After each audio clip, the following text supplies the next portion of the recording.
అందరికి కూడా సోదరిమణులకు పేరు పేరున నూతన సంవత్సర హృదయపూర్వక శుభాకాంక్షలను తెలియజేస్తా ఉన్నాము.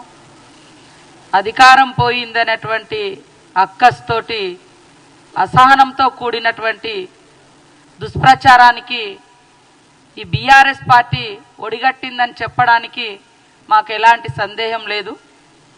ఎందుకంటే ఇందాక మా పెద్దలు శ్రీధర్ బాబు గారు చెప్పినట్టుగా వారు అసెంబ్లీ సమావేశాన్ని ఏర్పాటు చేయడానికే 36 రోజులు టైం తీసుకున్నటువంటి గనులు వాళ్ళు.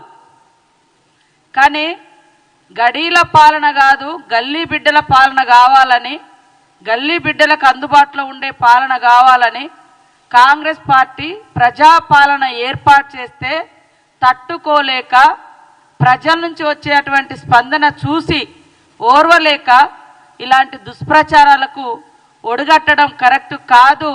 ఒకసారి ఆత్మ విమర్శ చేసుకోండి, ఆత్మ పరిశీలన చేసుకోండి అని ఈ సందర్భంగా ఈ బీఆర్ఎస్ కుటుంబ పాలన పార్టీకి తెలియజేస్తా ఉన్నాం.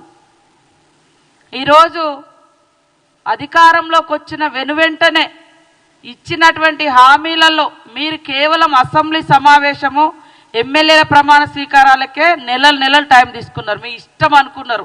ఈ రాజ్యం ఒక ప్రజాస్వామ్యం లేదు, ఒక రాజ్యాంగం లేదు, ఏది లేదు.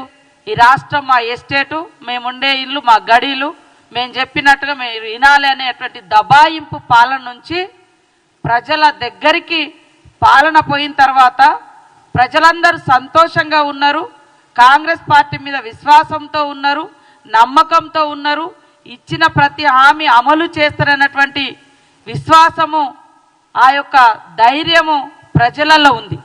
కానీ ధైర్యం కోల్పోయింది ఎవరు అంటే ఈ బీఆర్ఎస్ పార్టీ వాళ్ళు. అధికారం లేకుండా బతకలేనటువంటి పరిస్థితి ఉంది.